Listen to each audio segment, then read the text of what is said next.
Hey guys, how y'all doing today? Hopefully you guys are doing all right.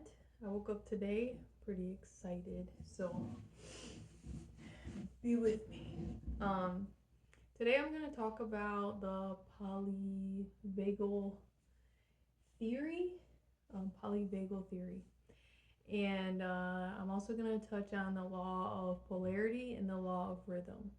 This is super helpful for really, I would say anybody, honestly, but especially if you have like highs and lows that are really high or really low, and you're feeling a little dysregulated. Maybe you're really stressed, or maybe you're really shut down. There's a lot of things that can contribute to that, but this is just how we can kind of take control over. We can take our power back this way, okay? So that's kind of what I'm getting at with this. I am a certified trauma informed yoga teacher, and I'm going to have like a series. So if you go on my channel and you check out the playlists, I'm going to add a little playlist in there, and we're just going to call it like yoga series by me or something of that nature. But I'm going to put all those videos in there, and my intention is to help y'all have more of a self-awareness and to assist you in having more control over your life and your moods and things like that. So I'm here to help you get some of your power back. So this is just a little thing that I printed off. This is from bananatreelog.com, and I will put the website on the description. So if you can see here, this is a chart. You can actually see this pretty good, so I'm kind of happy with that, but I'm going to use this whiteboard too. So you can see in this chart here that we have I'm like, oh, I can't even see it. So, let me just write it on the whiteboard. Students, pay attention. This is my daughter. She's like, why are you like, you don't use it? But she don't use it because she used all her markers. She destroyed her markers, as you can see. Okay, so there's something called the window of tolerance. Oh my god, what kind of a black is that? Let's see what other colors are in here. I hope this don't affect nobody that's colorblind. Let's see, window. Can y'all see that? Y'all can see that? Now you can. Window of tolerance. Okay, window of tolerance. How much can you tolerate life right now? Are you feeling like you just can't? You feeling like I can't do this ish right now? So this is the window of tolerance. Within the window of tolerance, you have hyperarousal. Make this red.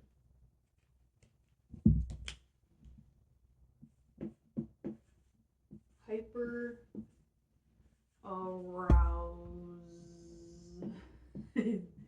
arousal, and then you have, I kind of feel like I don't have enough room, and then you have dysregulation. You have hyperarousal, dysregulation, and then in the middle we have our sweet spot. In the sweet spot, that is the window of tolerance. So this is where you're gonna feel good. If something stressful happens, you're like, I got this. I can do this. This feels very good to me. No problemo. Okay. So you're just feeling, and I'm just gonna read off of this paper too. So it says, where you're balanced and you're in a calm state of mind, you feel relaxed and in control. You're able to function most effectively and take on any challenge that life throws at you. Okay? So window tolerance, happy. Shit happens. But you know what? We're gonna get through it. But hyperarousal, let me rate all of them.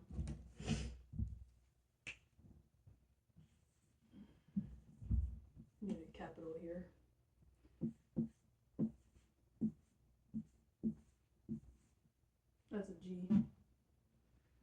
veggie look a little bare for you there.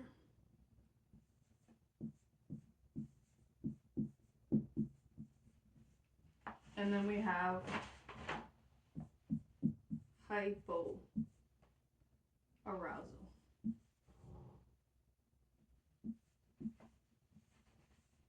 Okay, I like to do a little cursive L.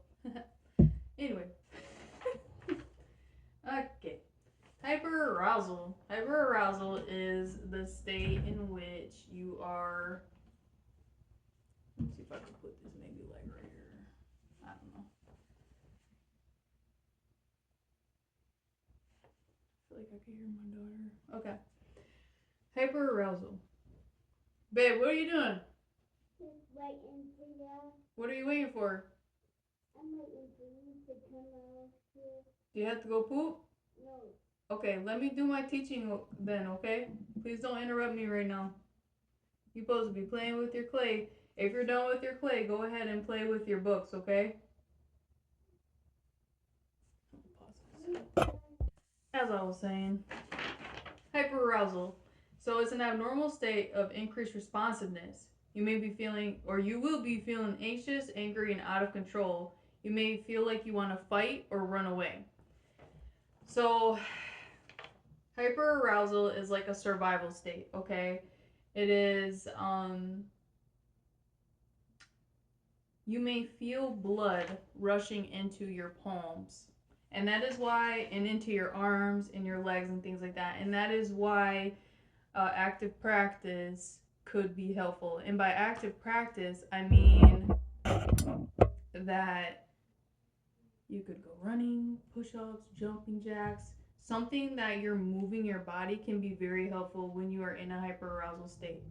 Okay, the whole point of this is to help you have awareness to bring you back to this. Okay, so when we're in hyperarousal, that can be a dangerous state. You could end up hurting somebody if you're in this state and you are out of control and you may feel like fighting. So that's why it is helpful to maybe go to the gym, or if you don't want to be around people, spend some time just doing push-ups or just running around or dancing really hard. You may feel a lack of hunger because the blood has rushed out of your body and out of your organs and mostly into your limbs and things like that. So you may feel like not hungry. Okay, and this can go on for a long time. Like some people can be up here for hours, a couple hours. Some people can be up here for months and years. Okay, so that's what I'm saying. Like this is how we're gonna bring the awareness. We're gonna do the activities that can help us come back to this. Okay, but now something to keep in mind. I'm gonna keep going through all of this.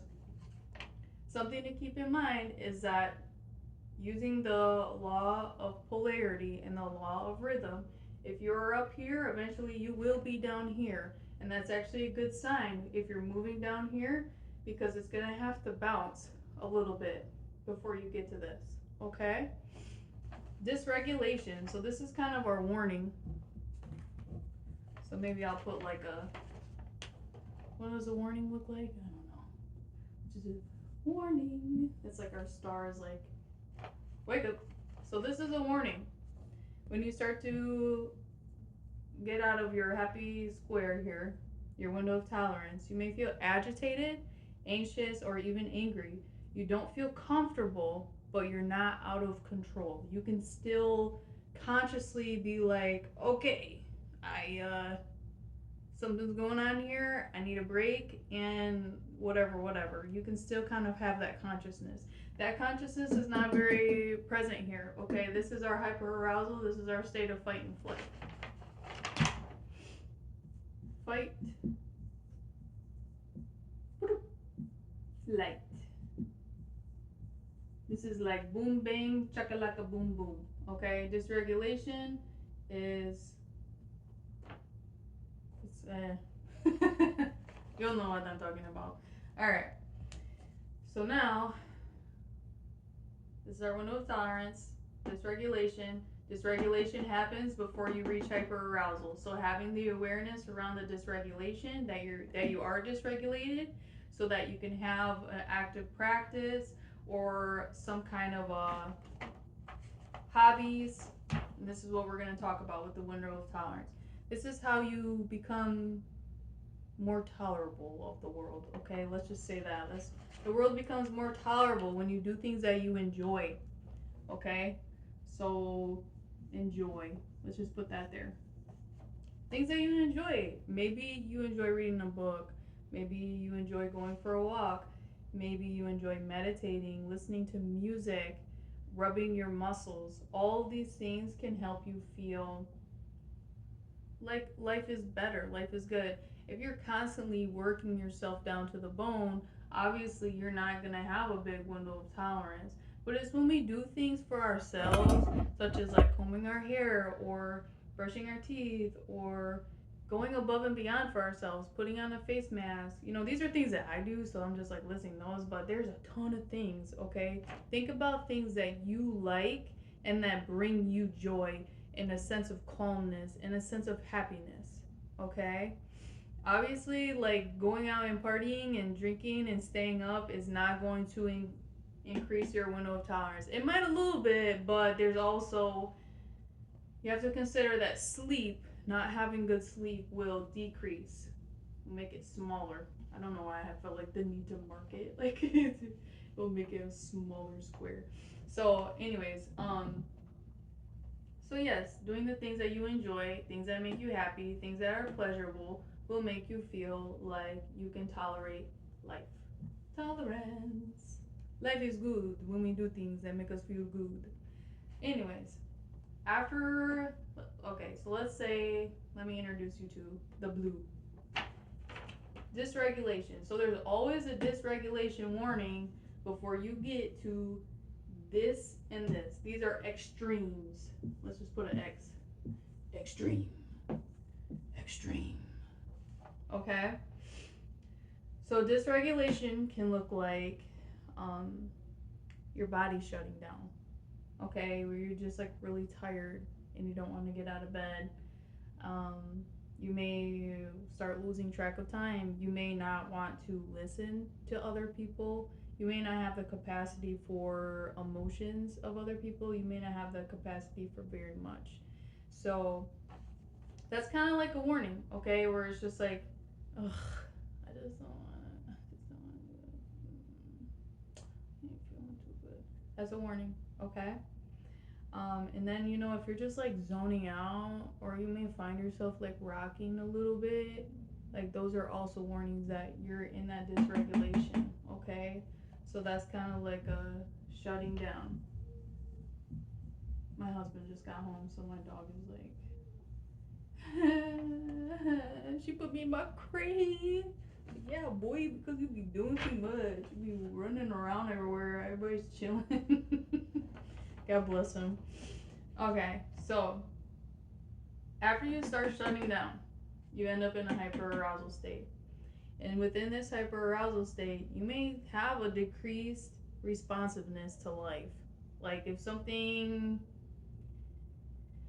was thrown your way and it just hits you because you don't even realize that it was getting tossed at you. You know what I'm saying?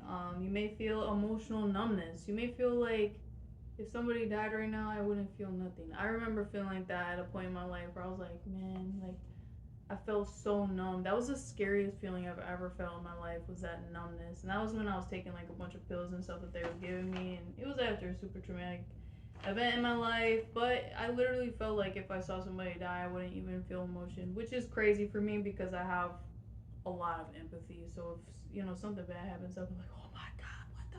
So I have to learn how to control that. But anyways, so you may feel an emotional numbness. You may feel incredibly exhausted and depressed. Okay. You may definitely experience your body shutting down or freezing. Like you may feel like you just can't get out of bed anymore. Your bed is a happy place, and I'm just gonna put shut down. I get sad when I think about this one. Because it's like it's harder to, for me, I tend to be more up here, and there's some people that will um kind of hang out in more at the bottom or more at the top, and that's just maybe like personality or maybe just the way that you're built. I'm the type where I can keep going for a long time. Like I do generally have a lot of energy, but some people they kind of hang out down here and they need some help to come up here. So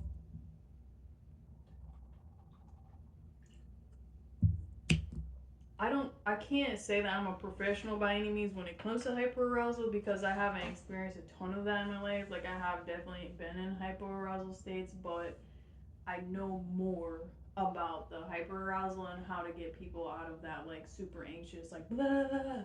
But like when it comes to this one, my go-to is like listen to your body, and if you are feeling like you're shutting down and you feel like your body is like super stuck, some things that I like to do to wake my body up is eat soup so I can kind of warm my body back up, taking like a hot shower, just sitting in the hot water, um, and removing pressure because sometimes you just have to get to that point of like okay, like it's better to just chill than to continuously push on yourself when you don't have the energy for it.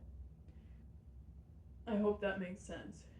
Some other things that I do find helpful is doing the opposite. So if you're in a cold state, and that's we'll just call this a cold state and a hot state. If you're in the cold state, hot things can be helpful. Okay, like hot peppers, cayenne peppers, all these things kind of wake you up a little bit.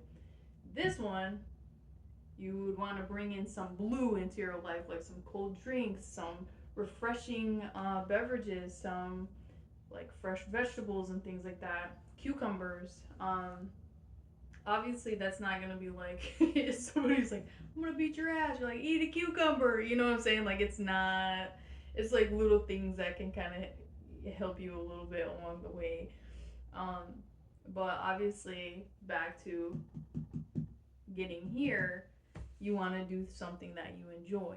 If you don't have a bunch of energy because you're in a shutdown state, maybe there's a book that you like. Maybe there's a movie that you can just go chill in the movie theater and just sit there. If you don't have the energy to go anywhere, maybe you can just put on your favorite show on the TV and just give yourself time, okay? Don't put pressure on yourself.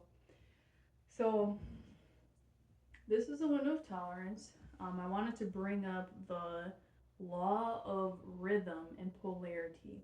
So, as you can see, that this and this are opposites. You have hyperarousal and you have hypoarousal. Those are polarities, okay? So everything in life has a polarity. And just by acknowledging that, you can be conscious and make certain decisions of, okay, and this is using the law of rhythm now, I am here and I want to be here. Our minds are very, very powerful. So if you can acknowledge, I'm here, but I want to be here, and just know that you will have to slide through this scale in order to come to this, that's okay. Okay, but I wanted to introduce this because I'm going to start making videos on how to come out of this and get more into a window of tolerance by using yoga techniques. Okay, I am not a traditional yoga teacher.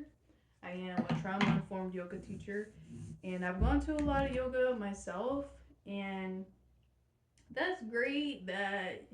All right, let's be real about the demographics of yoga. Okay, you go in there, and it's usually like a lot of rich people, and it's usually a lot of white people, and this is my experience because I've only been to ones like in my city, out of my city, and things like that, but it's usually like rich white ladies and maybe like some white guys and a couple of people sprinkled in there that's not. But either way, I have found it to be exclusive a little bit. Like it doesn't, not everybody feels welcome there. Okay, and I try to teach yoga from a standpoint not of that.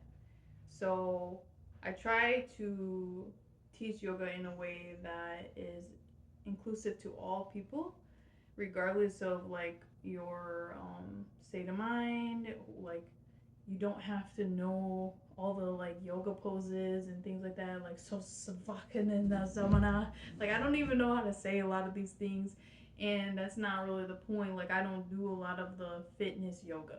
The yoga I teach is more like breath techniques, mudras, how to lighten your energy, how to use your energy in a conscious way, how to have more self awareness so you can have better control over your life, how to be a sovereign individual, and how to heal things that you may have thought that were never healed. Okay, I'm an individual who was diagnosed with like, severe PTSD, BPD, personality disorders, bipolar disorder, and a lot of these things were like, they're like, there's no cure, but you can take these pills, right? But I didn't. I chose a different route. I chose a route of natural healing because I genuinely felt like I didn't need it. I felt like there was has to be another way, and this has helped me find that way. Okay, I am very, very regulated. I used to be a person with a lot of highs and a lot of lows, and it can be a scary way to live. So that's why I'm here, and I want to teach you, and I want you to have that power over your life, so you can be sharing that with other people, the people that you love, and all that kind of showers out of you because you're like, wow, like I didn't even know how great I was. Because it's like you go into a psychiatrist's office or something, and they be like, da da da da da, yeah, da da da, you want these pills? Like, bro, I had this psychiatrist one time, and he was like, I'm your new drug dealer now. Like, he literally said that to me because back then I was like taking a lot of pills and stuff. I was addicted to pills, and I was taking a lot. And he said to me, I'm your new drug dealer now. And I was like, he was like, what do you want? That's what he asked. I'm not even kidding. This is a professional psychiatrist said to me at like 21 or 2 or no, not even. I was like 19. He said, what do you want? I said, can you get Adderall? He said, yeah, probably. I was like, bro, this guy did not just do that. Anyways, but that's what I'm trying to tell you is that unfortunately there is a lot of corruption into those things. And unfortunately, a lot of those things are very outdated. And unfortunately, a lot of those things are very unnatural and they can be very harmful to our mind and our body. But using these types of techniques and awareness, you can, and I'm not promising nothing, okay? I'm just saying that this has helped me, and so I know it can help other people. So that's what I'm saying is you are far more capable than you realize, and you are far more powerful than you realize. And I hope that you gathered some information from this. And I will be posting. I don't really know how to post like the whole page on the thing, but I'll put like the website where you can find it, or you can just Google window of tolerance and you can print it off. I used to put this on my fridge with two little magnets, and me and my husband would put our magnets here when we felt pretty good, like we're handling life all right. But when we're having, rough days, he's more of a blue guy. I'm more of a red gal, okay? So I'd be like, today is not so good. Put my marker right there. He'd be like, today not so good, right here. And then sometimes I'd be like, I gotta get out of this house right now. And then sometimes he would be like, you know, curling up in a ball, and I was like, that's okay. Like it's okay. And it's so helpful when you can have people in your life who are loving and understanding, and just know that like your window of tolerance does shrink with stress, and it shrinks with things that are stressful like traumatic events. So if you go through trauma, you are naturally going to have a smaller square. Okay, you may not have a square at all. If you've just gone through a traumatic event, you may not have a square. But just know that the square still exists. Okay, and you can get this square back, and you will get the square back, but it just may take some time and it may take some effort. But your happy square, it will always be there for you. Okay, and you will get through this one, you will get through this one, you will get through this one, you will get through this one, you will get through this one. Nobody is always here. Okay, life happens.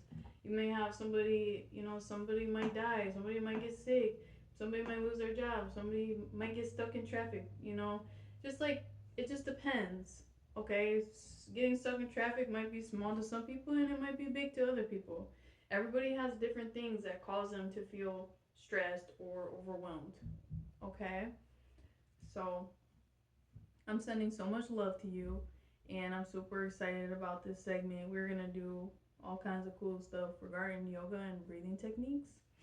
And yeah, I'm kind of like, why didn't I do this earlier? But you know what? This is a perfect timing. So, you guys take care. I hope you learned something, and I will talk to you next time.